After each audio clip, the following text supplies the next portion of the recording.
consistent 10 guns and 480 bullets. I am consulting with my lawyers on these summons.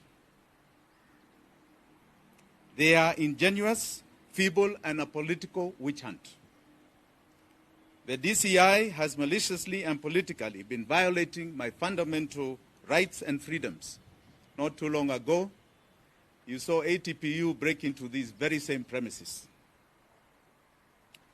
They have been subjecting me to political persecution and repression, and this dates back all the way to the year 2017.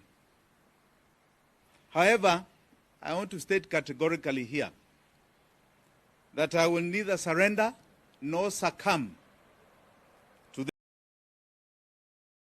for political purposes. In June 2019, the High Court ordered that the state return all my firearms that were confiscated in 2017. The judge ruled that the state had acted irrationally by cutting away those guns while I still held a valid license. The court declared that my rights were violated by the DCI. The judge cited the actions of the DCI as being unlawful and actuated by malice. The court granted orders that all firearms be returned to me, and it has never happened. The High Court squashed the charges and summons that had been issued against me after finding that the case pressed against me was done out of bad faith and sinister motives. I want to reiterate what I said outside the courts in Milimani. George Kinoti is but a poodle in this political game.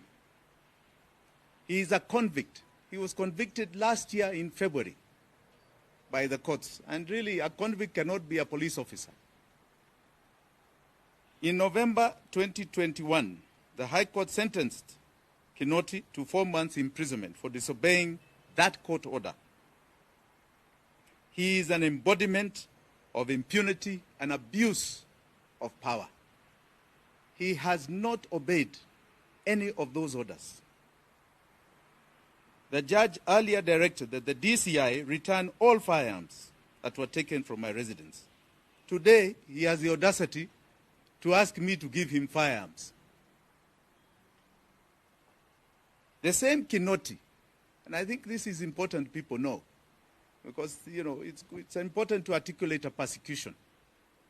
The same Kinoti in 2017 took 3 vehicles from my home in Malindi. Those 3 vehicles for 5 years have been held in the police station, and those are high-end vehicles, rotting there, no charge, no nothing, no substantiation, but they have refused to release them. The same Kinoti tried to charge my father and I in Nyeri, charges that were dismissed, I can tell you, as completely malicious and unfounded. The latest summons and orders are very curious. They coincide with the ODM Party National Delegates Congress due to start February 25th. Earlier, I had warned that my party leader, with the help of Uhuru Kenyatta, were using the DCI to harass, intimidate. The last time they raided my residence, I had planned to give notice of a special delegates congress. Mr. Odinga is in cohort with President Kenyatta, and they want to stop my presidential bid by whatever means. I will not be cowed. Apparently, the National Executive constitutionally expunged my name from the list of delegates to the Party National Delegates Congress this coming weekend. This was apparently done in December 2021. Further, a large number of bona fide branch officials who are aligned to